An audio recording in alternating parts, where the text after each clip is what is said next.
Même quand on sent les premières douleurs d'accouchement, on continue de marcher. Si tu dois accoucher, tu t'arrêtes pour le faire, quelqu'un d'autre prend l'enfant et tu recommences à marcher. Nord de l'Ouganda, district de Goulou. Il est 17 h, nous sommes en patrouille avec l'armée ougandaise. Leur mission, assurer le retour de tous les enfants des villages avoisinants vers la ville. Nous sommes dans l'un des fiefs de la LRA, l'armée de résistance du Seigneur, une secte mystique chrétienne. Leur but, imposer les 10 commandements sur l'ensemble du pays. Selon le gourou de la secte, seule une armée messianique composée exclusivement d'enfants peut y parvenir. Cette route, comme vous le voyez, est un des principaux axes de passage des rebelles. C'est cette route qu'utilisent les enfants aussi. C'est pour ça qu'il faut assurer tous les jours, matin et soir, une protection pour tous ces enfants qui la prennent pour aller se réfugier et dormir en ville. Les rebelles enlèvent les jeunes enfants pour les incorporer dans leur rang, pour élargir leurs forces. Ils font subir aux enfants un lavage de cerveau pour devenir plus tard de dangereux criminels. Depuis 1998, plus de 6000 enfants ont été enlevés par les rebelles. Si la présence de l'armée assure un calme relatif dans le chef-lieu de Goulou, il existe un endroit encore plus protégé que les autres, car c'est une cible de choix pour les rebelles.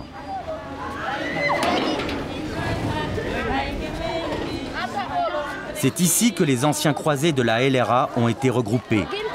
Tous ont appris à tuer, à 8 ans pour les plus jeunes, jamais après 12 ans pour les autres. Dans la secte, passé cet âge, le gourou n'en veut plus comme apprenti. Un soldat de l'armée du Seigneur doit le rester pour toujours. Parmi eux, un vétéran, Charles, 17 ans. Ses béquilles l'empêchent de jouer avec ses camarades. Cela fait 2 ans qu'il est ici et malgré tous leurs efforts, les médecins du centre n'ont pas réussi à soigner sa jambe, qu'il va bientôt falloir amputer. Au sein de l'armée du Seigneur, Charles faisait partie de l'unité la plus redoutée, celle qui était spécialisée dans les opérations punitives. Un lavage de cerveau pratiquement impossible à déprogrammer. Charles y est parvenu, mais aujourd'hui encore, il demande à être seul pour raconter son histoire. On a reçu une formation militaire pendant 3 mois au sud du Soudan. Puis on a récupéré des armes, alors on est revenu en Ouganda. On a torturé beaucoup de gens, toujours avec des bâtons. Au passage, on en tuait d'autres. Parfois, on pendait des civils par les pieds, sinon on les brûlait vifs. La veille des opérations, on devait prier. Les chefs nous arrosaient d'eau bénite pour nous protéger des balles, puis nous obligeaient à dormir. Le lendemain, au combat, on nous disait de tuer, de brûler, sinon nous allions être tués nous aussi. Si on ne le faisait pas, on nous renvoyait au combat et on devait ramener un souvenir. Une tête, un pied, un bras. On était espionnés, donc il fallait bien le faire. Placés à l'écart des autres enfants, les derniers arrivés au centre. La veille, ceux-là vivaient encore comme des bêtes sauvages aux côtés de leur gourou. Ils vont être placés en isolement pendant plusieurs jours. La plupart ne réalisent même pas où ils sont, ni ce qu'ils font. Toi, Ochen, quel âge as-tu? 13 ans. Tu as été enlevé quand? J'ai été enlevé en 2002, en mars. Et qu'est-ce que tu faisais chez les rebelles? J'étais garde du corps. T'étais garde du corps du commandant? Oui, du commandant. Qu'est-ce que tu faisais d'autre? Je m'occupais du chef, je faisais son lit et tout ça. Et il vous parlait, le chef, vous, son escorte? Oui, il nous disait de ne pas penser à chez nous, qu'il fallait être fort. Que maintenant c'était ici, chez nous, dans le bush.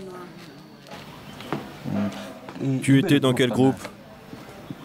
Chez Logo. Dans quelle brigade? La brigade étincelle. On t'a forcé à tuer? Oui, 2 fois. Et ils avaient fait quoi? C'était des villageois, ils avaient tenté de s'échapper. On les a rattrapés et on les a tués. Ils ne tuent pas de leur propre volonté. On leur donne des ordres.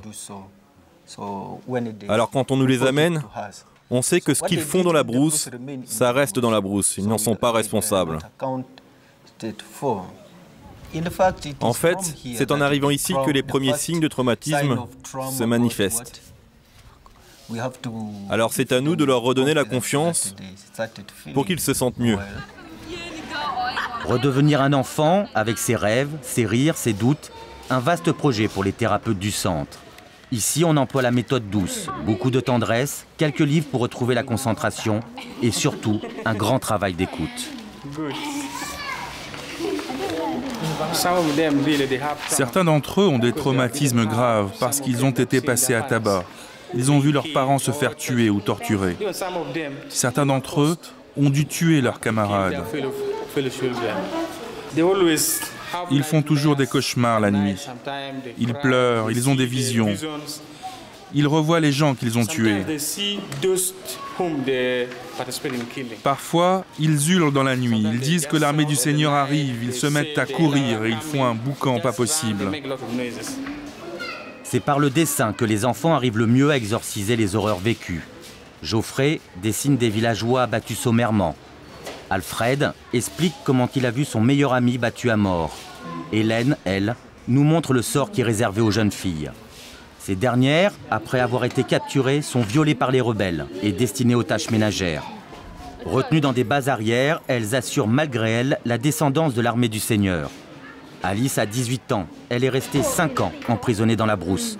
Violée, mariée de force, elle a réussi à s'enfuir en laissant derrière elle son enfant de 2 ans. Vous savez, les rebelles n'ont pas de base fixe. On reste juste une nuit à un endroit et on repart. Le problème, c'est qu'on bouge tout le temps, tous ensemble. Même quand on sent les premières douleurs d'accouchement, on continue de marcher. Si tu dois accoucher, tu t'arrêtes pour le faire, quelqu'un d'autre prend l'enfant et tu recommences à marcher. Alice ne se rappelle même plus du prénom de sa fille.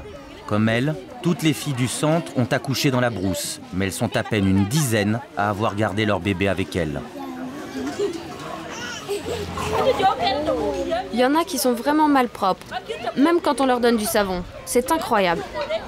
Il faut prendre la bonne habitude de se laver.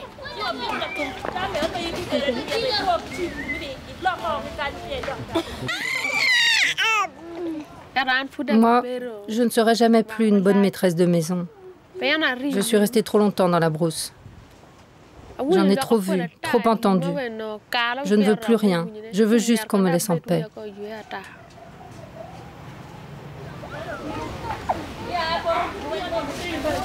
Il faut vous adapter à la vie commune.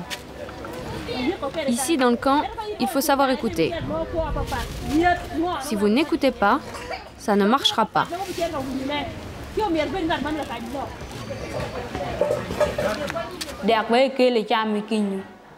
Les commandants nous forçaient à aller manger à côté des morts. Leur corps était en pleine décomposition. On voyait les os, la chair en miettes et tous les vers. L'odeur était insupportable. Tu n'avais pas le droit de bouger, sinon tu étais puni de mort. Si on trouvait de l'eau, on était obligé de la boire dans le crâne du mort. Si on refusait, il nous tuait. Ma jambe, c'est ma seule préoccupation. Ça m'empêche de faire des projets. De toute façon, je pense que les gens se méfient de moi. J'ai même encore des hallucinations.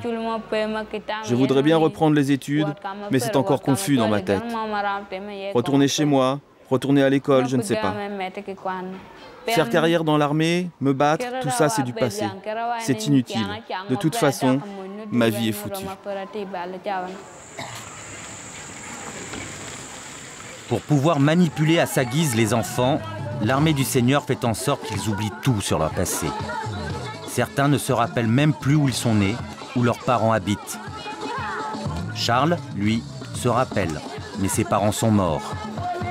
Des enfants qui font peur. Même Alice, qui n'a jamais tué, sera montrée du doigt jusqu'à la fin de sa vie. Dehors, une poignée d'enfants se hâtent de rentrer en ville. À partir de maintenant, la nuit appartient aux soldats de l'armée du Seigneur.